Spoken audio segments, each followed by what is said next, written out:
Next మరి ఇట్లాంటి విషయాల్లో మనం ముఖ్యంగా చూస్తే తెలంగాణ ప్రాంతంలో మరి జరిగిన సంఘటనలో మొదటగా సంఘటనగా మనం దేన్ని చెప్పుకోవచ్చునా అంటే తెలంగాణ ప్రాంతంలో ఆనాడు ఈ ప్రాంతంలో రాజకీయ అవేర్నెస్ రావడానికి చంద్రాపూర్ ఇన్సిడెంట్ అనేది ఒకటి ఉంటుంది. చంద్రాపూర్ లేదా చంద్రాపూర్ రైల్వే సంఘటన అది తెలంగాణ ప్రాంతంలో జరిగిన ఒక మొట్టమొదటి సంఘటనగా మనం చూస్తూ ఉన్నాం. మరి అట్లాంటి విషయాన్ని మనం చూసినట్లయితే 1883 సంవత్సరంలో మనం గమనించినట్లయితే ఈ ప్రాంతంలో చంద్రాపూర్ లేదా చందాపూర్ అనేటటువంటి ఒక ఇన్సిడెంట్ జరిగింది. చంద్రాపూర్ రైల్వే సంఘటన అంటాం దీన్ని, రైల్వే సంఘటన.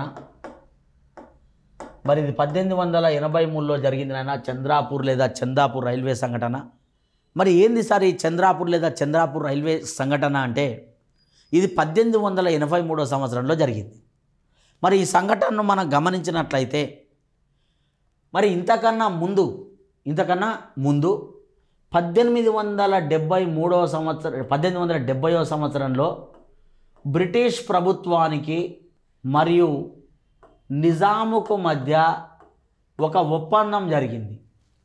An agreement happened in between British and Nizam in the year of 1870.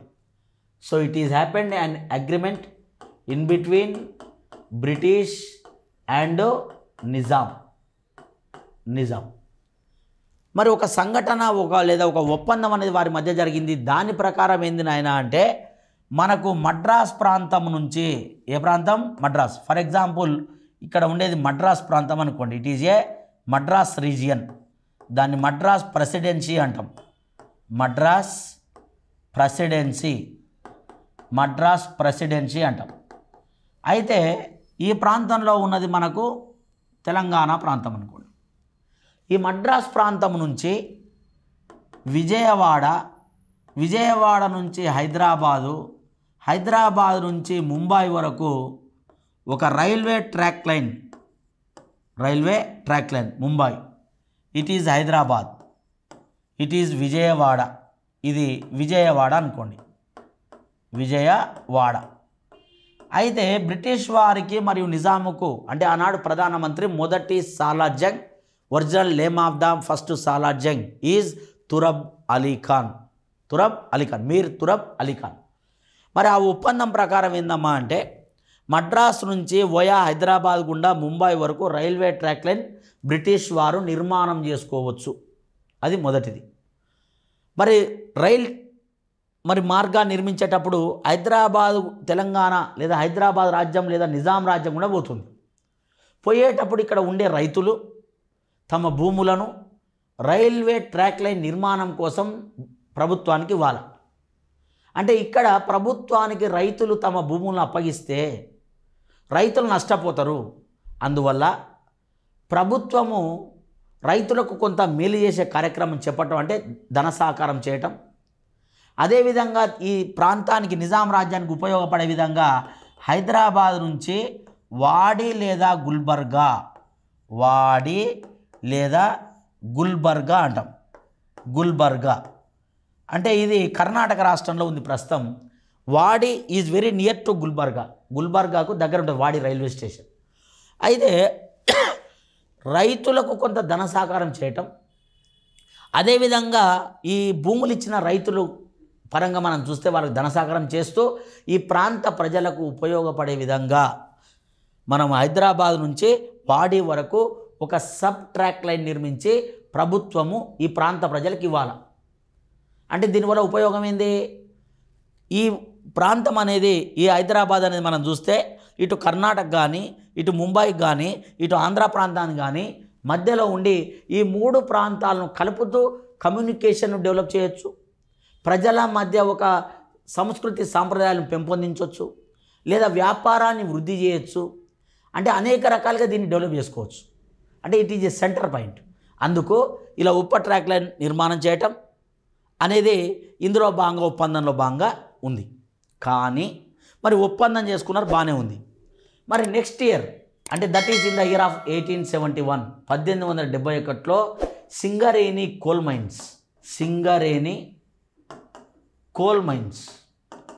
Singareni బొగ్గు గనులు కనుగొన్నారు ఆయన ఇక్కడ. నెక్స్ట్ ఇయరే ఒప్పందం జరిగిన తర్వాత నెక్స్ట్ ఇయర్ ఏం జరిగింది, సింగరేణి బొగ్గు గనులు కనుగొన్నారు. ఆ కనుక్కున్నప్పుడు బ్రిటిష్ అధికారి ఒకతను రిచర్డ్ స్ట్రాన్లీ అనేటటువంటి వ్యక్తి ఏం చేసిందంటే, అయ్యా మరి బొగ్గు గనులు కనుక్కున్నారు కదా, ఈ నిర్మాణంతో పాటు ఇంకోటి కూడా నిర్మించుకునే అవకాశం మనకు ఉంది అని ఆయన ఏం ప్లాన్ చేసిండు, రిచర్డ్ స్ట్రాన్లీ అనేటటువంటి వ్యక్తి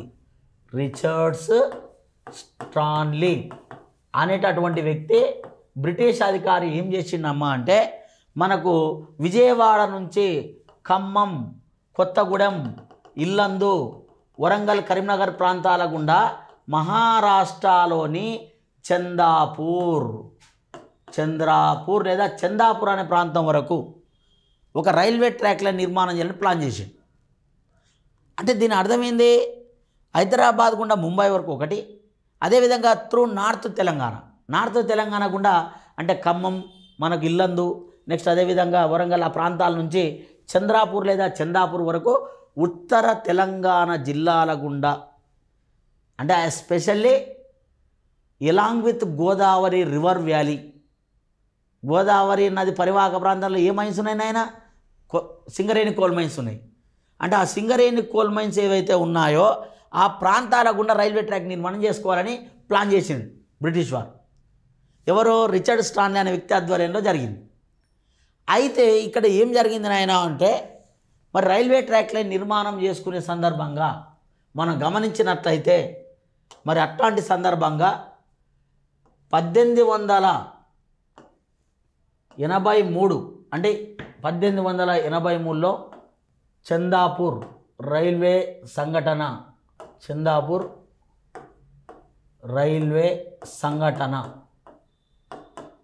మనం గమనిస్తే, మరి మద్రాస్ ప్రాంతం నుంచి ఇంతకుముందు చెప్పినట్లు మద్రాస్ నుంచి విజయవాడ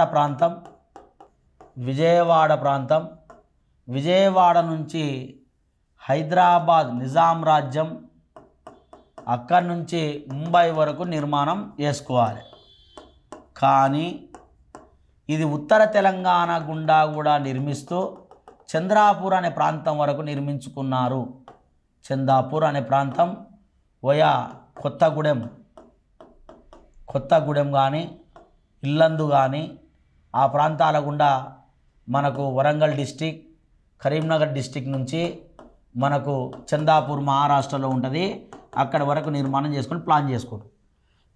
అయితే మరి వాళ్ళ ఇంటెన్షన్ ఏంది, what is the intention of the Nizam, వాళ్ళ యొక్క ఉద్దేశం ఏంది అని చూస్తే, అయ్యా ఈ రైల్వే ట్రాక్ హైదరాబాద్ నిర్మాణం చేయటం ఒకటి, దానికి అనుబంధంగా ఈ ప్రాంత ప్రజలకు ఉపయోగపడే విధంగా వాడి లేదా గుల్బర్గా వరకు నిర్మాణం చేయటం సబ్ ట్రాక్లను ఒకటి, మరి ఉత్తర తెలంగాణ కూడా నిర్మించుకోవాలి.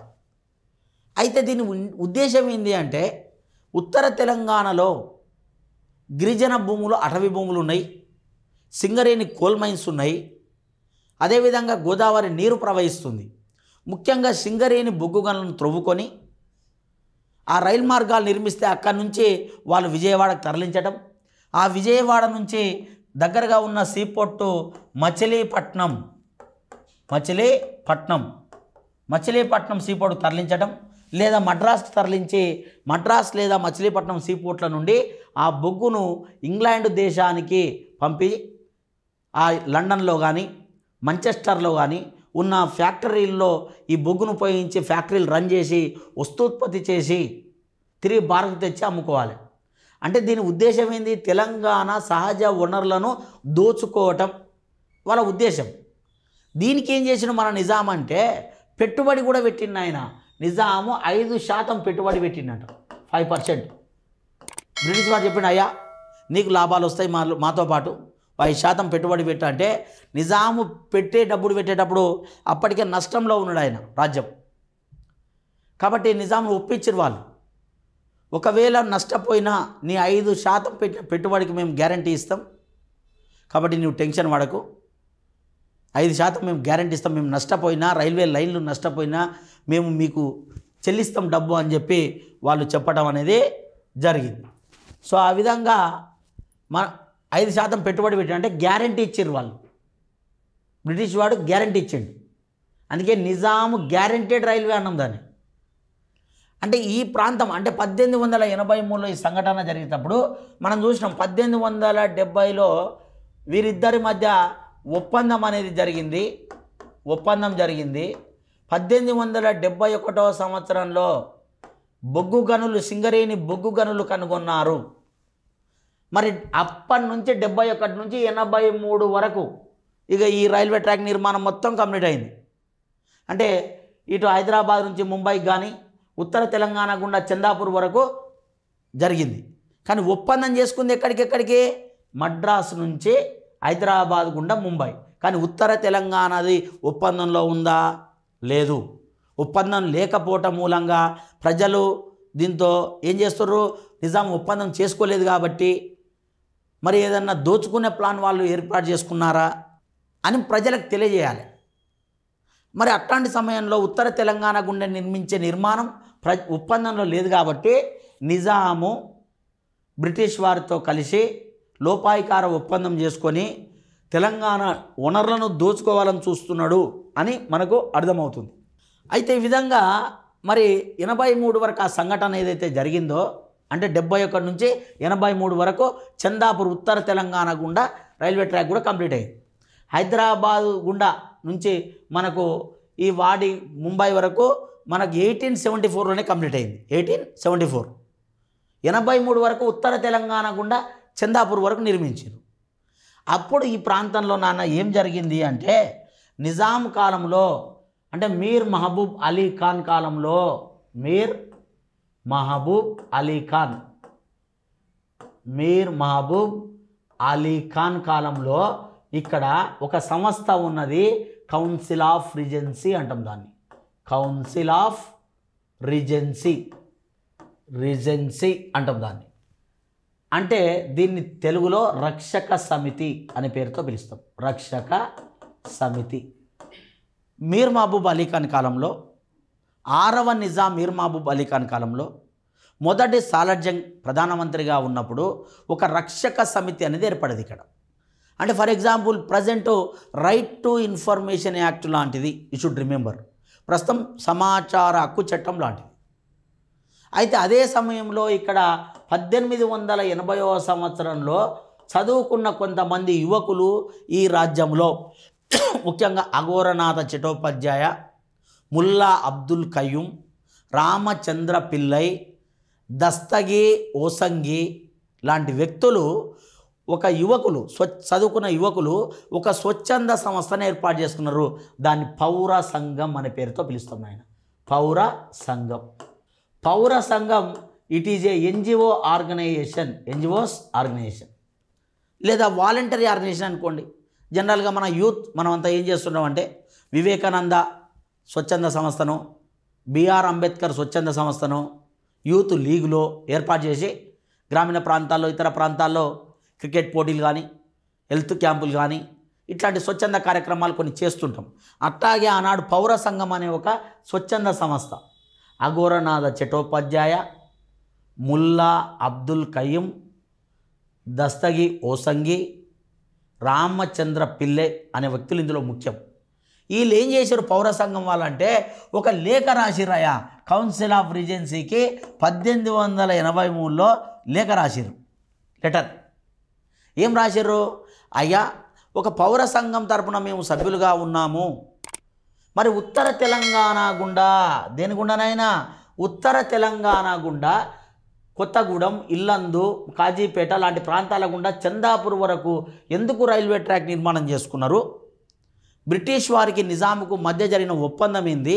మాకు సమాచారం కావాలని పౌర సంఘం సభ్యులు మన బ్రిటిష్ నిజాం కాలంలో ఉన్న సంఘమైనటువంటి రక్షక సమితికి లెటర్ రాశారు. The civil association members wrote a letter to Council of Regency demanding the information about the contract in between which was happened in between British and Nizam for the construction of railway track line from through north Telangana districts up to Chandapur. మాకు కావాలని చెప్పి ఏం చేశారు వీళ్ళు అని మనం గమనిస్తే పౌర సంఘ సభ లెటర్ రాశారు. రక్షక సమితి అనేది ఎవరి ఆర్గనైజేషను? గవర్నమెంట్. ఇది గవర్నమెంట్ అంటే రాజెవరు? మీర్ మహబూబ్ అలీ ఖాన్. ఇక మీర్ మహబూబ్ అలీ ఖాన్కు పానం చల్లగా అయింది. అంటే నన్నే ప్రశ్నించే తత్వం వచ్చిందా ఈ రాజ్యంలో? నేనేం చెప్తే అది సరైనది కాబట్టి నేను చెప్పింది రైటు. కానీ మొదటిసారిగా గత 100 సంవత్సరాల నుంచి ప్రశ్నించలేని తత్వం ఈరోజు తెలంగాణ ప్రాంతంలో ఈ గడ్డ మీద నిజాం రాజ్యంలో సమాచారం ఇవ్వండి అడుగుతాడా అని కోపగించుకున్నటువంటి వ్యక్తి మీర్ మహబూబ్ అలీ ఖాన్. ఇక ఆయన ఏం చేసిందంటే ఇక్కడ ఉండేటటువంటి అఘోరనాథ చటోపాధ్యాయ, ఎవరినైనా అఘోరనాథ చటోపాధ్యాయ బెంగాల్ ప్రాంతానికి చెందిన ఇతను తెలంగాణ ప్రాంతానికి వచ్చి స్థిరపడతాడు. చదువుకున్న మేధావి, విద్యావంతుడు. అఘోరనాథ్ చటోపాధ్యాయ ఇందులో మెంబర్ కాబట్టి అతన్ని బహిష్కరణ చేస్తుంది. అదేవిధంగా దస్తగి ఓసంగిని రాజ్య బహిష్కరణ చేస్తుంది. అంటే the Nizam expelled from this kingdom Aghoranath Chattopadhyay as well as Dastagi Osangi అనే వ్యక్తులను రాజ్య బహిష్కరణ చేసి శిక్ష వేస్తుంది. అఘోరనాథ చట్టోపాధ్యాయకు జైలు శిక్ష విధించారు. దస్తగి ఓసంగిని రాజ్యాన్ని వదిలిపెట్టిపోవాలని చెప్పారు. అంటే the government expelled to Dastagi Osangi and given punishment to Aghoranatha Chattopadhyay. ఇద్దరు జైలుకి వెళ్ళిండ్రు. చూడండి, అంటే మొదటిసారిగా ప్రశ్నించే తత్వం వచ్చింది. ప్రశ్నించే తత్వాన్ని when the people raised questions in front of the Nizam ముందు ఎప్పుడైతే క్వశ్చన్ వేయటం మొదలుపెట్టారో నిజాము కొంచెం ఇక బాధపడి ఇట్లాంటి సంఘటన నిర్వహణ చేశాడు. మరి అప్పుడు తర్వాత అఘోరనాథ్ చటోపాధ్యాయ మళ్ళా 1885 సంవత్సరంలోనే విడుదల కావడం జరిగింది. అట్లాంటి సంఘటన జరిగింది కాబట్టి ఎగ్జామినేషన్ ఆడుతాడు. పౌర సంఘం ఎప్పుడు ఏర్పడింది? సివిల్ అసోసియేషన్ అంటే 1880. ప్రస్తుత సమాచారం హక్కు లాంటి సంస్థ నిజాం కాలంలో ఉన్నది. దాని యొక్క సంబంధించిన పేరేంటి అని ఎగ్జామ్లో అడిగితే రక్షక సమితి అనాలి. లేదా పౌర సంఘం సభ్యులు ఎవరిని సమాచారం కోరుతూ లేఖ రాశారు? రక్షక సమితి. రక్షక సమితిని పౌర సంఘం సభ్యులు దేనికోసం సమాచారం కోరారని అడగవచ్చు. ఉత్తర తెలంగాణ గుండా చందాపూర్ వరకు రైల్వే ట్రాక్ నిర్మాణం చేశారు. అది తెలంగాణ ప్రాంత ప్రజలకు నష్టం చేకూరుతుంది. లోపాయికార ఒప్పందం జరిగింది బ్రిటిష్ నిజాం మధ్య. అందువల్ల వీళ్ళు సమాచారాన్ని కోరుతూ లేఖ రాశారు. ఎక్కడి వరకు నిర్మించారు? 1883లో ఒకటి వరకు కంప్లీట్ అయింది, చందాపూర్ వరకు. అందుకే దీన్ని చందాపూర్ రైల్వే ఇన్సిడెంట్ సంఘటన అంటాం. Chandapur railway incident. కాబట్టి ఇట్లా మొదటిసారిగా శిక్ష వేయటం, ప్రజలను ప్రశ్నించే తత్వం వస్తే ప్రజల మీద కోపగించుకోవటం, ప్రశ్నించే వారిని అణిచివేయటం, ఇట్లాంటి సంఘటనలు జరిగినాయి. కాబట్టి దీని గురించి మనం చూసినట్లయితే ఈ విషయాన్ని మొదటగా ఏం చేశారు అఘోరనాథ చటోపాధ్యాయ లాంటి వ్యక్తులమ్మా అంటే, అఘోరనాథ చటోపాధ్యాయ లాంటి వ్యక్తులు ఏం చేశారమ్మా అంటే, వీళ్ళు తెల్ల పేపర్ల మీద కూర్చొని మిత్రులంతా బృందం మొత్తం రాశారు. తెల్ల పేపర్ల మీద రాసి తెలంగాణ హైదరాబాద్ రాజ్యం మొత్తం మంచారు. చదువుకున్న మేధావులు మన వనరులను, మన కలపను, మన భూములను దోపిడీ చేస్తున్నారు, అదేవిధంగా మన సహజ వనరులైనటువంటి బొగ్గును ఇంగ్లాండ్కి తరలిస్తున్నారని వీళ్ళు పేపర్ల మీద రాసి ప్రజలందరికీ తెలియజేయడంతో ప్రజలు కూడా నిజాంకు వ్యతిరేకంగా మారే అవకాశం ఉంది. ప్రశ్నించే తత్వాన్ని ఏర్పాటు చేసుకుంటున్నారు. మొదటిసారిగా రాజకీయంగా చైతన్యవంతులైనటువంటి సంఘటనగా దీన్ని చెప్పవచ్చు. కాబట్టి మరి ఈ అఘోరనాథ చటోపాధ్యాయ లాంటి వ్యక్తులు చేసిన ఈ సంఘటన గురించి మొదటగా ప్రచురించిన పత్రిక బాంబే గెజిట్. ఇది అడిగింది ఆయన మొన్న. Bombay gazette, times of India అనే పత్రికలు చందా రైల్వే స్కీమ్ సంఘటన గురించి మొదటిసారిగా ప్రచురించిన పత్రికలు. ఎగ్జామినేషన్లో అడగవచ్చు. చందా రైల్వే స్కీమ్ సంఘటన గురించి మొదటగా ప్రచురించిన పత్రికలు ఏవి అంటే, you should remember Bombay Gazette as well as Times of India. భారతదేశంలో మొదటి పత్రిక ఏది చెప్పండి? ఓకే, టెన్షన్ పడద్దు. I am here, don't fear. First పత్రిక భారతదేశంలో బెంగాల్ గెజిట్. జేమ్స్ హిక్కీ అనేటటువంటి వ్యక్తి ఎడిటర్. ఇది Bombay gazette. It is which one? Bombay gazette. So Bombay gazette మరియు టైమ్స్ ఆఫ్ ఇండియా అనే పత్రికలు ఇక్కడ ప్రచురణ మొదటగా జరిగింది. అదేవిధంగా తెలంగాణ ప్రాంత ప్రజల యొక్క సామాజిక, ఆర్థిక, రాజకీయ సమస్యల గురించి ప్రజలను చైతన్యవంతం చేసిన మరో పత్రిక the Azari Dastak. The అజారీ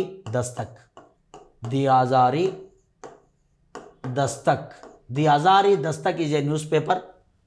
it is published about the social and economical issues or problems of the Telangana people during the Nizam government period. Nizam కాలంలో జరిగిన సామాజిక సమస్యలు ఏమున్నాయి, ఆర్థిక సమస్యలు ఏమున్నాయి, వాటి వివరాల గురించి ప్రచురించిన మరో పత్రిక ద అజారీ దస్తక్.